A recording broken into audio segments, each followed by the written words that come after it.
G'day and welcome to Wine Week. I'm Danny. And I'm Brad. And this week you're going to kick us off with a white. A white, and a white that is a really good value white. And certainly Dan and I both agree on this. And going into the warmer weather now, I think we'll be downing a few bottles of this over summer. This is the Tyrrell's Lost Block Semillon. Now, Tyrrell's, as we know, put out a whole range of wines, different price points. Hunter Valley, so Semillon is the white grape of choice. Now, we've seen some fantastic aged Hunter Semillons produced by Tyrrell's as well. We've done a few on the show. A bit more expensive, around the $40, $45 mark. This one is fantastic value.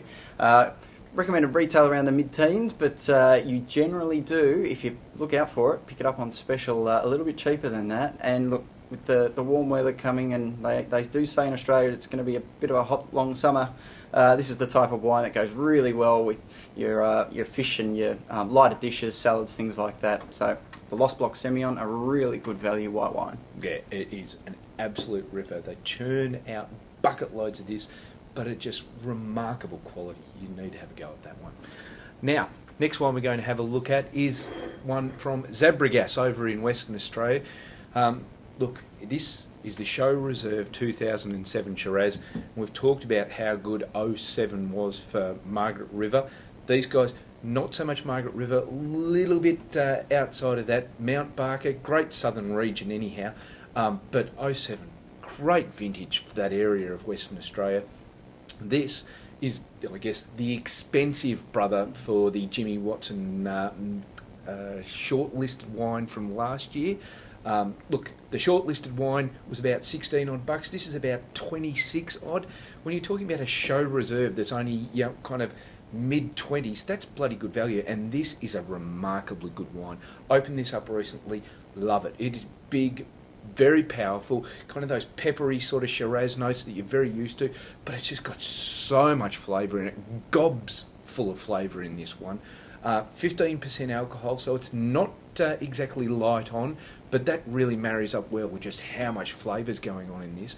So if you see it in the shops, the Xabregas Show Reserve Shiraz from 07, have a go at it because it is a ripper. Yeah, look, kudos to these guys because they've really sort of popped out of nowhere and come up with two cracking wines from that 07 vintage, so good on them.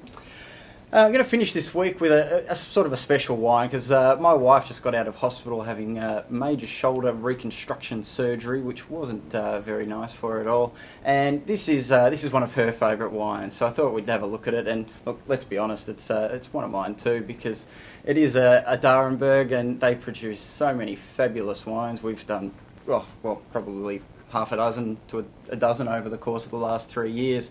But the Laughing Magpie is their Shiraz Viognier blend. And look, compared to some of the other Shiraz Viognier blends going around, this one's remarkably good value. It comes in around the sort of high 20s, but you do see it on special around the $25, $26 mark. And look at that.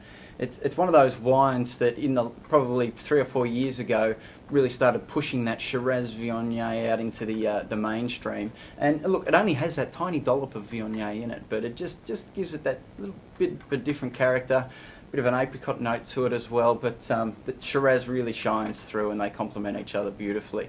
So the Laughing Magpie, and I'm glad that my wife's now out of hospital and on the road to recovery. So this one's for her. Yeah, look, the Laughing Magpie. You know, you get down to the big liquor barns on a Saturday or a Sunday when the weather's warm, you will see those walking out under the arms, those in the know. So make sure you're one of them. Anyhow, that's it for this on Wine Week. We'll see you all again next week. See you next week.